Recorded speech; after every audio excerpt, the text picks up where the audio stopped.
Hora do quadro Protagonistas, que traz histórias inspiradoras de mulheres que transformam as áreas em que atuam. A minha entrevistada de hoje fez a transição de posições importantes no mercado para a criação da própria empresa, motivada pelo desejo de ampliar a educação das mulheres quando o assunto é dinheiro. Objetivo que resume um conselho fundamental: a importância da independência financeira feminina.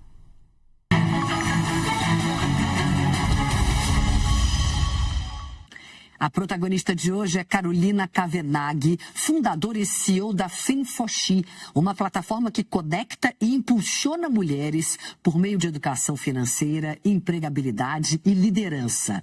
Antes de fundar a própria empresa, Carolina construiu a carreira dela no mercado financeiro e em instituições globais.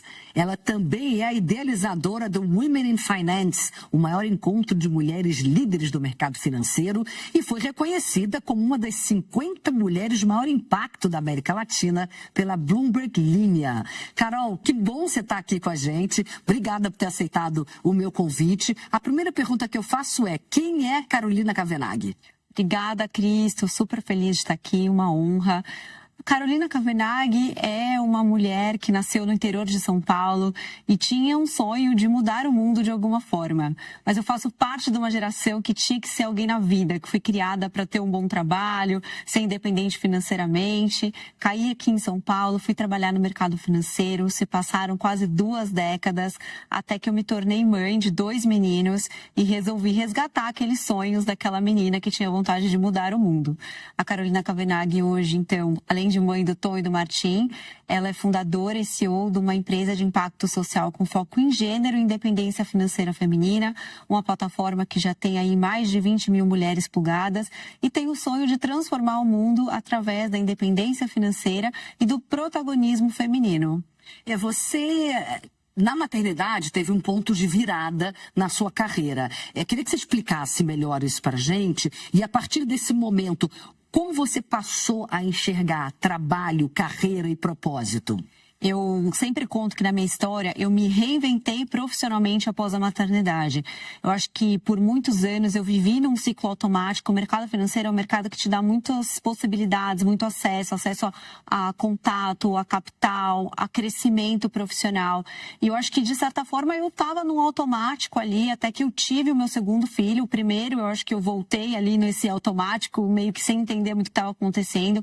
E acho que o segundo veio um estrangulamento de olhar para dentro e tentar entender quem era a Carol, o que a Carol estava fazendo aqui nesse planeta, além de ter 2 filhos. A maternidade, ela trouxe ali para mim um significado muito grande na minha vida. Eu me encontrei, eu amo ser mãe, mas ao mesmo tempo ela me despertou que eu amava trabalhar, que o trabalho é muito importante na minha vida, que a parte do tempo que eu dedicava para aquilo tinha que valer a pena, eu tinha que estar construindo algo que era significativo. Então, me trouxe essa vontade de entrar em contato com meus sonhos, com quem eu era, o que eu estava fazendo aqui. E aí, nessa reviravolta, eu fui pesquisar e tentar conversar com outras mulheres. Sabe aquela sororidade? Uhum. O que você fez depois que você teve filho? O que aconteceu com você? Porque os gaps, eles acontecem, Cris. Você deixa de ser promovida. Eu tive 2 filhos na sequência. Você tem um bônus de mentoria. Você sentiu isso? Eu senti todas essas barreiras. Você tem os seus pares. Você sai na licença do primeiro, você sai na licença do segundo. Os seus pares avançam e você fica ali. Não adianta, a gente tem ali alguma penalidade. Em alguns lugares velado, alguns lugares não velado. Hoje acho que a gente caminha já para algumas estruturas e planos de carreira melhores em muitos lugares. A gente fala, Fin4She existe, a gente está aqui, né, exatamente para mostrar que existe sim caminhos melhores, mas isso ainda é um fato. A gente hoje vive no Brasil, onde existe a maior taxa de demissão de mulheres que voltam após a licença maternidade, então é um fato. E conversando com essas mulheres, eu percebi que tinha ali uma parte delas que não falavam a verdade, que era aquela vida perfeita, que tudo dá certo, que eu nunca precisei fazer escolhas, a coisa foi acontecendo, meus filhos estão ótimos, estão bem, né? Meu casamento, minha vida, meu trabalho ganham bem. E existia uma parcela que deixava a sua carreira quase como se fosse impossível conciliar os dois. Não, Carol, esquece. Ou você vai se dedicar para a maternidade, ou você vai se dedicar para ser a melhor profissional que você quer ser no mercado financeiro. E aquilo me incomodou muito, e eu resolvi, falei, tem que ter uma terceira via. Eu quero falar com essas outras pessoas que fizeram acontecer e dar certo. E comecei a pesquisar e vi que fora do Brasil já existiam muitos movimentos. Já se falava sobre isso, a gente tinha Me Too rolando, a gente tinha movimentos. E eu me inspirei muito no que estava acontecendo e falei, é isso que eu quero fazer. E aí, em 2019, eu fiz um evento com a ideia de chamar umas 80 mulheres para conversar sobre isso, sobre diversidade, carreira, maternidade, trazer mulheres que eram referência, né, de todas essas que eu tinha conversado. Mas já era focado em finanças, nesse setor financeiro. Tá. Eu quis trazer as mulheres com quem eu conversei que tinham me marcado de alguma forma e resolvi fazer. Eu ainda estava trabalhando no mercado financeiro, porque acho que também para você tomar a decisão de sair não foi fácil como mulher. Acho que isso dá pauta para uma outra conversa, né? São muitas caixinhas que nos colocam do bom emprego, do que você quer mais para sua vida agora do que isso. Você tá bem, você tá estabilizada. E eu queria muito mais, né, do que isso. E nesse evento de 80 pessoas, 800 mulheres se inscreveram em 2019. E aí eu falei, eu acho que tem uma oportunidade de um negócio, eu acho que é isso que eu tenho que fazer. E eu comecei a me dedicar muito para o movimento, para a FinForShe. Depois de um ano, fiz uma transição e fui construindo aí essa empresa, hoje 6 anos. E você construiu a sua carreira, quase 2 décadas, como você disse, em instituições globais, Citi, o Franklin Templeton. Muito difícil tomar a decisão de sair de um lugar com tanta estrutura para mergulhar. Eu queria que você trouxesse aqui, qual conselho você daria para alguma mulher que está exatamente nesse momento agora? Nossa, eu tenho um conselho que ele é o único necessário que a gente precisa como mulher. Independência financeira feminina. Se planeje financeiramente para ser livre, para tomar as suas decisões e fazer as suas escolhas. Porque a gente espera nessas horas que alguém passe a mão na nossa cabeça, que alguém fala, vai, mergulha, qualquer coisa eu tô aqui, vai dar tudo certo. E pelo contrário, é exatamente o contrário. Todo mundo fala, é um lugar seguro, é uma boa empresa, são tantos anos, o plano de saúde, filhos pequenos. E é uma decisão que ela ali a minha, ela estava totalmente na minha conta em todos os sentidos, de risco, de saber se eu queria. Hoje, obviamente, todo mundo morre de orgulho, mas todo mundo, imagina, um negócio para mulheres, você está tantos anos trabalhando, né, seus filhos muito pequenos. Você ouviu críticas lá atrás, quando você tomou essa decisão? Foi bem críticas, mas foram alertas, talvez. Alertas, insegurança que as pessoas, elas depositam medos em nós, na hora da gente tomar decisões que não são óbvias e não são esperadas para mulheres, que mulheres façam, que mulheres arrisquem, que mulheres inovem, né, logo após a maternidade. Então, acho que é esse lugar. E ali, ter um planejamento financeiro naquele momento, poxa, eu trabalhei todo esse tempo, eu tenho essa reserva, se tudo é errado, eu tenho esse tempo aqui, eu consigo fazer isso acontecer. Foi isso que me deu uma segurança maior naquela hora de falar, eu vou. Porque se tudo der errado por X tempo, eu consigo me bancar e resolver. Então, eu falo muito para as mulheres, e que eu vejo hoje de mulheres que têm a oportunidade de conhecer e conversar na FinForShe, que estão nesse momento de querer uma transição, e muita gente, né, busca às vezes isso, e não é trabalhar menos, é realmente fazer algo diferente. Elas acabam sempre na encruzilhada do financeiro. Eu não me planejei financeiramente para isso e eu preciso ficar nesse emprego, eu preciso. A gente molda a nossa vida ali dentro de um padrão, né, social, um padrão econômico, que muitas vezes na hora que a gente quer tomar uma decisão nossa, de carreira, de vida, a gente não consegue porque a gente não colocou o planejamento financeiro como uma parte essencial do nosso planejamento de vida, de carreira, de tudo. Uma das coisas que a FinForShe resolve é essa dor da educação financeira, ensinar as mulheres a, de fato, se planejarem financeiramente. É essa dor que ela resolve? Eu acho que hoje a Fin4She, ela é uma plataforma de conteúdo, curadoria, conexão, acesso. O que a gente faz é conectar as pontas. A gente traz muitas mulheres buscando esse lugar de representatividade, mulheres falando sobre dinheiro, mulheres falando sobre negócio, mulheres falando sobre carreira, mulheres falando sobre escolhas, de ter, não ter filho, quando ter, de ser julgada. E a gente tem trilhas. Nessas trilhas, as mulheres podem acessar desde conteúdos muito focados em independência financeira, como esses outros conteúdos. A gente tem o nosso Summit anual, que a gente traz conteúdos de inovação, de tendências, de carreira, de tudo. É um encontro para 1.500 mulheres hoje no presencial. A gente faz todo ano na FAP, onde elas podem também buscar essas conexões. E esse tema financeiro é um tema que a gente coloca em tudo que a gente faz. Então, se a gente vai desenhar uma trilha com uma empresa olhando para carreira, formação de líderes ou focando em médias lideranças, o tema de independência e planejamento financeiro, ele vai estar dentro. Porque no que a gente acredita, não tem como a gente falar sobre carreira, não tem como a gente falar sobre soft skills, planejamento, onde a gente quer chegar, se a gente não cuidar também do nosso planejamento financeiro. Então, o que a gente faz é trazer um olhar para dentro da vida de uma forma mais leve, de uma forma mais suave, de uma forma que as mulheres realmente entendam o quanto isso é importante e não aquela coisa, eu vou ter que falar com o meu assessor sobre esse produto de renda fixa. Eu acho que não é esse olhar. Não sei se ficou claro aqui. Sim, completamente. Por que você acha que ainda é um tabu tão grande falar de dinheiro no nosso país, principalmente entre mulheres? Eu desafio aqui perguntar para a nossa telespectadora que está aqui se ela sabe quanto ganha o marido dela. Porque, em geral, as mulheres nem sabem quanto o marido ganha. Não. 98% acho que não sabe. Eu sei. E aí eu falo que falar sobre dinheiro... Por que é um tabu ainda, Carol? Porque parece que é uma conversa difícil, né? Eu acho que, assim, existem várias teses, né? A primeira, a gente tem que falar que é a nossa história. É uma questão histórica. A gente está falando de 62, quando a mulher teve acesso ao CPF e ter direito a conta em banco. Quais eram os sonhos das nossas avós? Se um dia trabalhar no mercado financeiro, era ser a secretária de um banqueiro.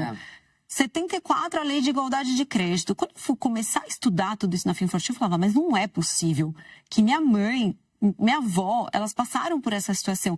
A gente não foi ensinada, Cris, a falar sobre dinheiro. A nossa geração que está aqui agora, a gente não foi ensinada a ser ousada, ambiciosa financeiramente. Pelo contrário, a gente foi ensinada a servir. Hoje, e muitas vezes eu, Carol, que trabalho com isso, penso isso o tempo todo, eu tô toda hora pensando no dinheiro. Eu vou fazer isso pro meu filho, eu vou fazer isso para meus pais, como eu vou fazer uma viagem. Eu tenho uma dificuldade imensa de falar, esse dinheiro eu vou usar para mim, né? Eu que falo sobre isso, que trabalho com isso, às vezes eu me falo, gente, mas eu também tenho essa dificuldade. Porque a gente foi criada para servir, para ganhar dinheiro, para ajudar a quem a gente ama e quem a gente gosta. E aí vem várias questões. Falar com uma amiga sobre isso, ou falar dentro de casa, a gente vai ser colocada como ambiciosa, gananciosa. Imagina numa roda de amigas, o homem, ele é um homem que chega e fala com uma amiga, olha, você olhou o mercado hoje? O que você achou? Tô pensando em investir, o que você acha disso? Um cara inteligente, o cara tá ligado, o cara tá com dinheiro, esse cara é bom, vou conversar mais com ele. A mulher, quando ela chega com esse papo, gente, vocês viram como a Carol tá arrogante? Agora tá aí... Não, isso as outras não acham chato, tá com papo chato. Agora que aí tá ganhando bem, subiu, só quer falar disso, quer mostrar pra gente que tá ganhando dinheiro. Então tem isso. E a mulher tem um negócio de que se eu tô ganhando dinheiro, eu não falo. Se tô ganhando dinheiro, eu fico quieta, eu fico na minha. Então acho que são muitas questões ali que a gente vem passando e é muito difícil. E acho que buscar esse protagonismo, aí também trazendo, acho que uma meia-culpa pro lado feminino, a gente ainda acha esse assunto muito chato, real. Assim, zero conexão com esse tema. E aí eu faço uma outra provocação, que eu acho que marcas, empresas financeiras precisam aprender a se comunicar com o público feminino. Eu vejo uma ganância de buscar esse dinheiro feminino, mulheres vamos investir, mulheres vêm aqui, mas assim... não estão fazendo o passo anterior, que é aprender a buscar uma linha de conversa, uma linha de comunicação. É uma linguagem muito distante ainda de nós. Na sua opinião, qual é a primeira mudança que as mulheres devem fazer para começar a construir independência financeira? Eu acho que é exatamente o que eu falei. É priorizar esse tema e entender que a gente não precisa fazer sozinha. Eu acho que, assim, é priorizar. Você não vai no médico, você não vai na psicóloga, você tem um problema, você procura uma psicóloga, você procura psicóloga para o seu filho, para não sei o quem, você tem que fazer uma dieta, você procura um médico. Mas por que a hora que a gente fala sobre dinheiro, a gente trava, fecha a porta, acha que talvez vai ficar sem graça de falar com alguém e não vai? Então, acho que assim, é priorizar, é entender que isso faz parte da saúde da mulher, né? Aqui a gente está falando de mulher como um todo. A saúde mental, a saúde financeira, a saúde física, ela tá ali, ela tá no nosso bem mais necessário. Se você tá com a sua saúde financeira prejudicada, você não tem saúde mental. E provavelmente você não vai ter saúde física. Então, ela é tão importante quanto as outras. Então, é priorizar esse tema. E aí, a segunda, você pediu uma, eu tô falando duas. Não tem problema, pode dar duas. É que a gente não precisa fazer sozinha, Cris. Eu acho que a gente tem muito isso. Às vezes, como mulher, eu resolvo, né? Eu não quero pedir ajuda. E, gente, a gente tem que contar com a ajuda de especialista. Existem pessoas muito profissionais, excepcionais hoje no mercado. Então, busque ajuda. Você também é mentora de muitas mulheres. O que trava as mulheres para chegar em cargos mais altos, em cargos de liderança? Eu acho que hoje a gente tem alguns fatores que travam, assim, acho que até respondendo reversamente a pergunta, quando eu converso com várias mulheres que chegaram lá e eu pergunto o que foi o crucial que mudou para você? E todo mundo falou, foram pessoas. Por uma mentoria, foi eu chegar aqui, olha, eu quero crescer na CNBC, o que eu faço? Olha, eu vou te mostrar esse caminho, esse caminho, esse caminho. Eu acho que a gente tem uma dificuldade muito grande de fazer essa mentoria ou esse relacionamento assertivo. Cafezinho, conversa, a gente vai fazendo. Mas sabe essa coisa assertiva mesmo? De mostrar o que a gente quer, de falar, eu quero isso, é isso. Eu acho que a gente tem sempre esse medo do que a pessoa achar que a gente tem um interesse. Então, acho que isso trava muitas mulheres, delas terem ali um objetivo, buscarem essa rede de uma forma extremamente assertiva. Aí eu acho que tem muitos outros motivos que a gente é colocada ali num lugar muito difícil como mulher. Existe um teto de vidro na média gerência, hoje analisando o mercado, tem essa possibilidade de estar dentro das empresas, que é onde existe a maior quebra, né, de mulheres dentro das organizações. Conforme vai subindo, vai caindo o número de mulheres. Até a média gerência, a gente vai muito bem. E a gente traz maternidade, escolhas. Eu escutei recentemente uma super executiva que me disse, olha, eu tinha que fazer uma escolha e eu sabia que eu não ia ter condições de seguir minha carreira dentro da empresa se eu quisesse ser mãe. Então, eu saí... A gente sai antes mesmo da gente tentar. E aí vem aquelas questões, né, do preconceito absoluto. Esse lugar não é para você. Essa vida aqui, você quer essa vida aqui? Essa pessoa não tem vida, olha. Então a gente vai sendo lentamente retirada e levada por um caminho de desistir. Então eu vejo muito isso acontecendo. Eu acho que tem ali também o vieses inconscientes, que para um homem é muito mais fácil ele estar com o chefe, ele fazer os programas, ele frequentar os lugares que os homens da liderança frequentam. Então eles estão ali num lugar de convivência que é mais fácil chegar. E existe um ponto também muito interessante, que é o fato de mulheres e homens, quando a gente olha o ponto de vista de serem promovidos e conquistarem cargos de liderança. Homens são promovidos e chegam na liderança muitas vezes pelo seu potencial. Vou contratar aquele cara é bom, aquele cara vai entregar. Mulheres só são promovidas ou chegam em cargos de liderança depois de se provarem de A mais B, por muito resultado, por receita, por entregar. Mas ela tem que entregar muito. Ela merece. Ela fez. Agora a gente promove. E nesse meio do caminho, a gente perde 70%, 80%. Porque vê, assim, os seus pares sendo promovidos, o cara ganhando mais, o outro indo. E ali a mulher não é que ela não quer a carreira, ela simplesmente fala, esse ambiente eu não quero. Então é esse lugar que a gente vai saindo, e essa questão da promoção, ela é muito importante, ela é muito sutil, mas ela é muito real. Carol, para a gente terminar, o que significa para você ser protagonista da sua própria vida, da sua própria história? Eu acho que hoje, para mim, ser protagonista da minha própria vida é poder dizer sim para mim mesma.